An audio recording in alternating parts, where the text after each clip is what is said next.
Lockdown Festival, Herman Bosman, Cloudy Nights from Starlight on the Veld by Herman Bosman, recently republished in Marico Moon. When the fires were piled high with wood, Jan Okkerse again said that it was a funny night, and once more started talking about the stars. "What do you think sailors do at sea, Skulk?" he said. "If they don't know the way, and there aren't any other ships around from which they can ask." "They've got it all written down on a piece of paper, with a lot of red and blue on it," I answered. "But there are black lines that show you the way from Cape Town to St. Helena, and figures to tell you how many miles down the ship will go if it sinks.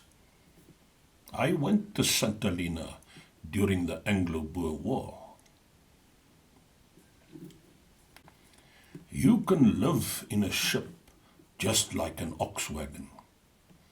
Only a ship isn't so comfortable, of course, and it's further between outspans." "I heard somewhere that sailors find their way by the stars," Jan Okkerse said.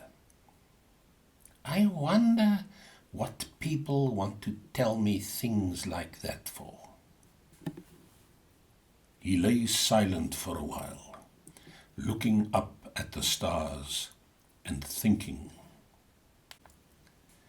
"I remember one night when I stood on Annie Stein's stoep and spoke to her about the stars," Jan Okkerse said later. "I was going to trek with the cattle to the Limpopo because of the drought. I told Annie that I would be away until the rains came, and I told her that every night when I was gone, she had to look at a certain star and think of me. I showed her which star. Those 3 stars there that are close together in a straight line. She had to remember me by the middle one," I said. But Annie explained that Willem Mostert, who had trekked to the Limpopo about a week before, had already picked that middle star for her to remember him by.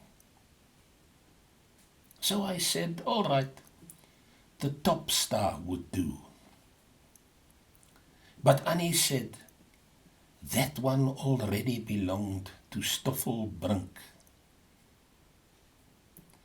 In the end, I agreed that she could remember me by the bottom star, and Annie was still saying that she would look at the lowest one of those 3 stars every night and think of me, when her father, who seemed to have been listening behind the door, came onto the stoep and said, "What about the cloudy nights?" in what he supposed was a clever sort of way. "What happened then?" I asked young Okkerse. Annie was very annoyed, he replied.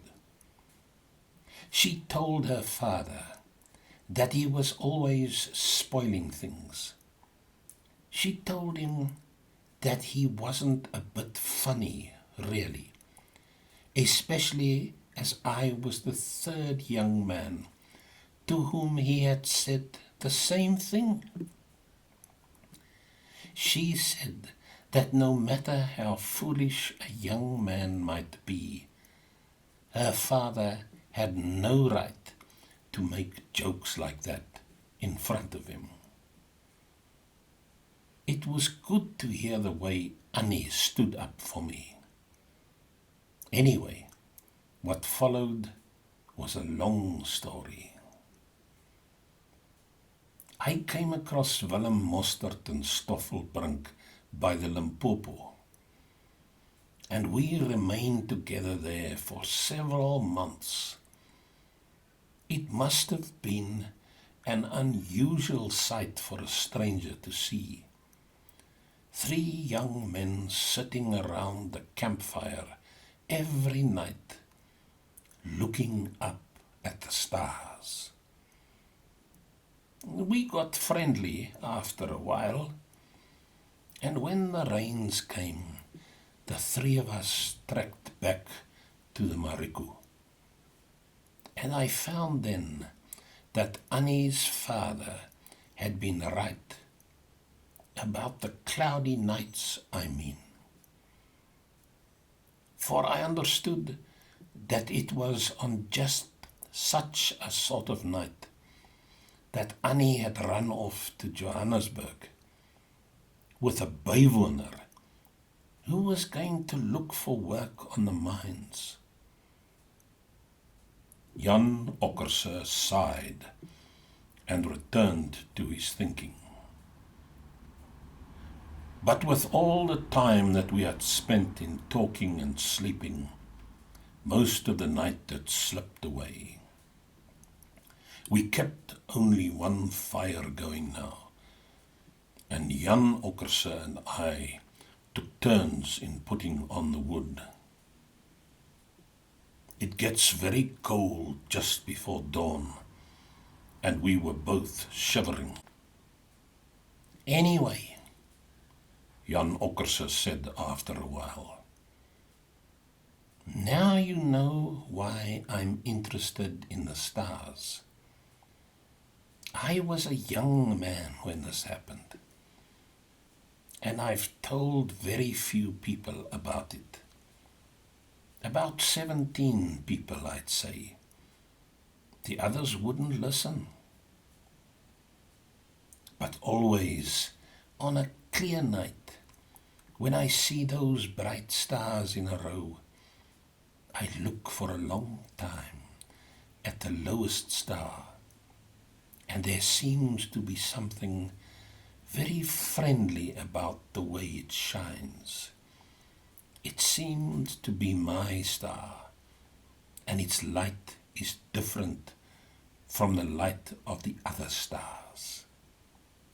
And you know, Skulk, Annie Stein had such red lips and such long, soft hair, Skulk. And there was that smile of hers.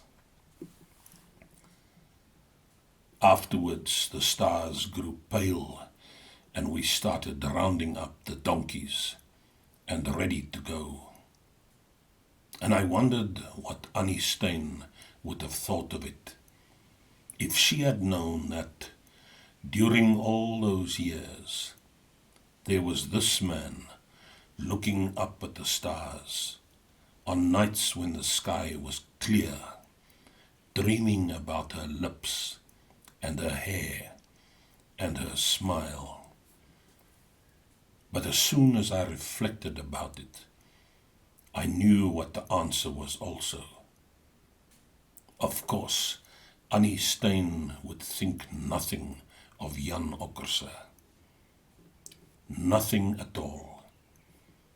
And no doubt, Annie Stein was right. But it was strange to think that we had passed a whole night talking about the stars.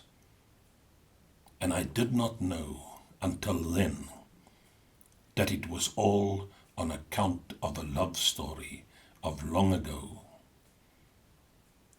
We climbed onto the cart and set off to look for the way home.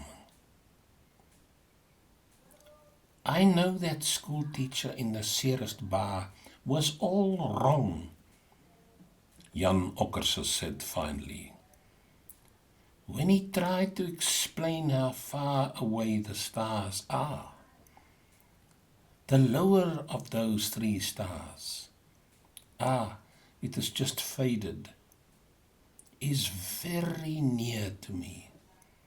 Yes, it is very near.